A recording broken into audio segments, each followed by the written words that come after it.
Hey YouTube, welcome back to my channel. So I've been very inconsistent over the last few days, and obviously it's due to the festive period, but I'm trying to get videos in here and there because a lot is going on. So a royal biographer has claimed that Meghan and Harry's self-exile is a pointless exercise.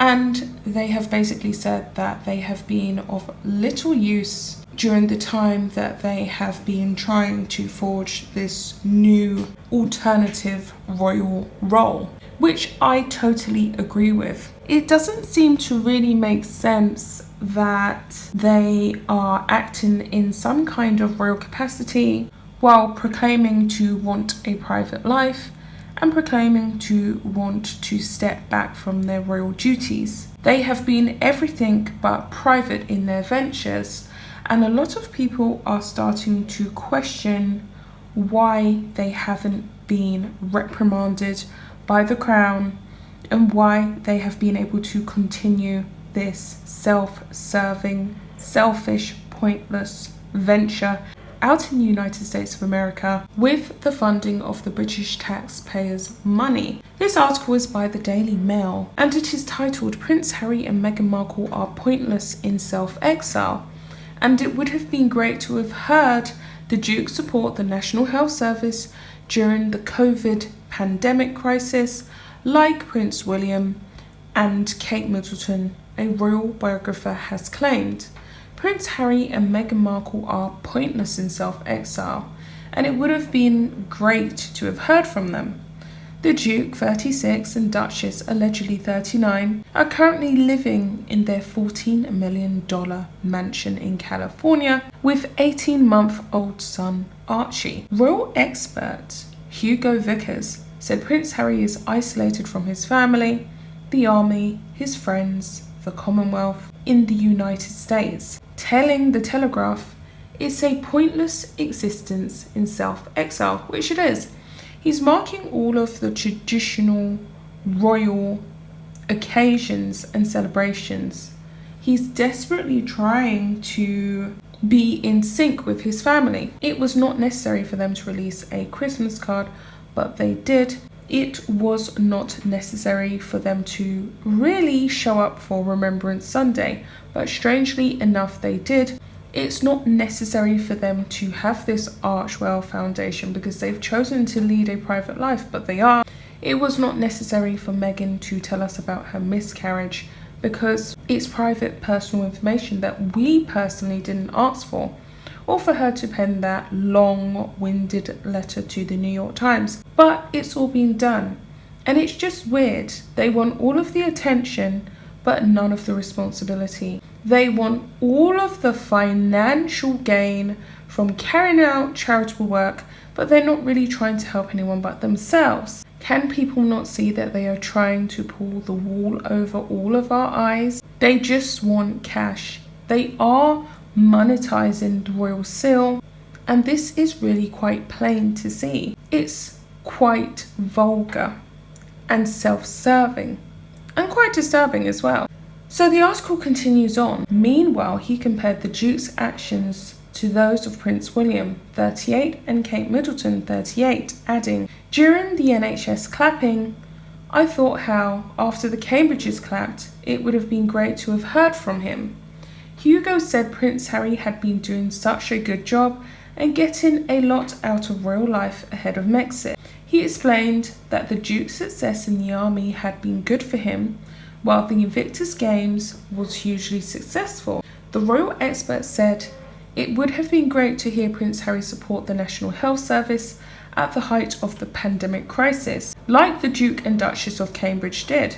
His comments come days after it emerged Prince Harry and Meghan want a 12-month extension to the Brexit deal that would see them keep their royal patronages and head back to the UK to seal the deal in person. The couple are hoping to agree a more permanent deal to ensure they can continue to be non-working royals while keeping their patronages. The move comes as the couple secured commercial gigs with Netflix and Spotify in recent months, a factor which will be looked over meticulously by royal aides as their 12-month review date looms in March. As part of the negotiations, they will speak to senior royals on video calls ahead of Prince Harry, who may be joined by his wife Meghan, and he should be joined by Meghan.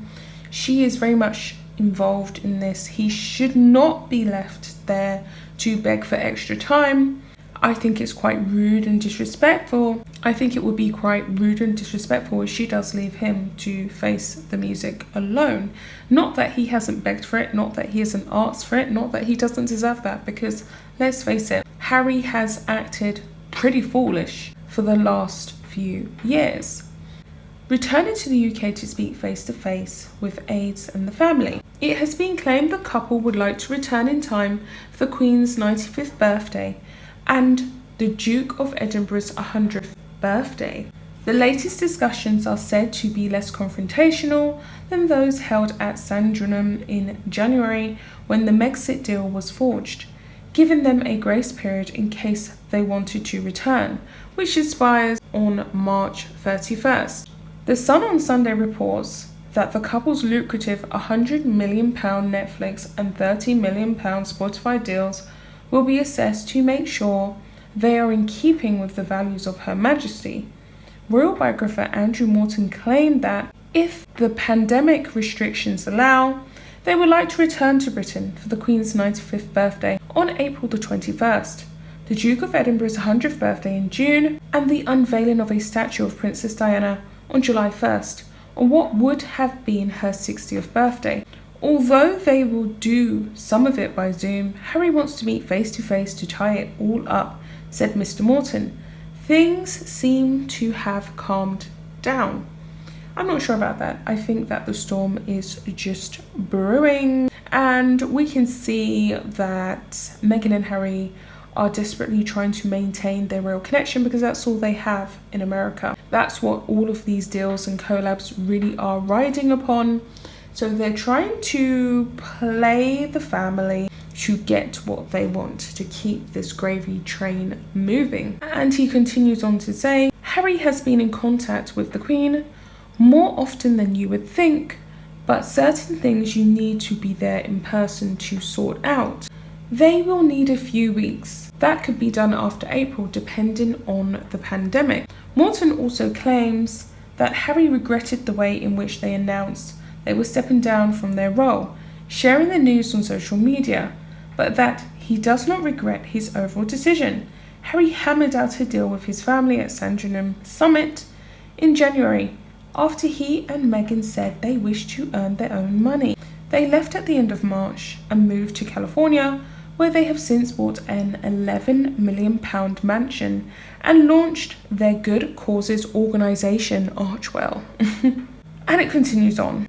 As a consequence of the frosty Megxit deal, Harry was stripped of his military roles, which reportedly won't be filled by someone new until the summer. Harry was also said to have fallen out with his brother William, with the pair not speaking for months after the deal was agreed, but in recent months relations between the couple and the rest of the royal family are said to have thawed.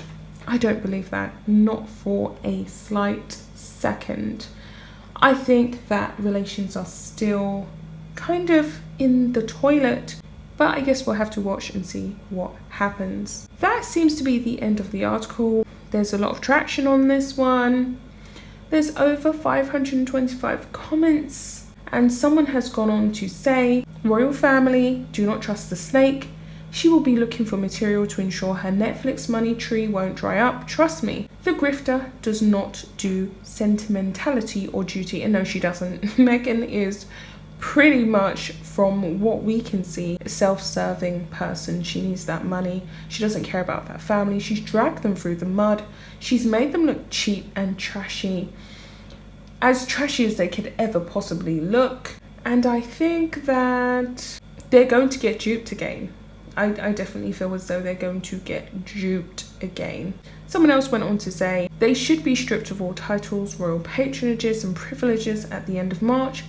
There should be no extension of Megxit. The majority of the public in the UK and others overseas are sick of their antics and money-grabbing ways. They are now irrelevant and embarrassing. We have a great team with Charles, Camilla, William, Catherine, Edward and Sophie. And there are no dramas, just quietly getting on with duty and supporting Her Majesty. And I think that summarises it nicely, doesn't it? That's how we feel, that's how I personally feel about it. And I'm going to leave the video there. I'll get back to you with another one. Bye guys.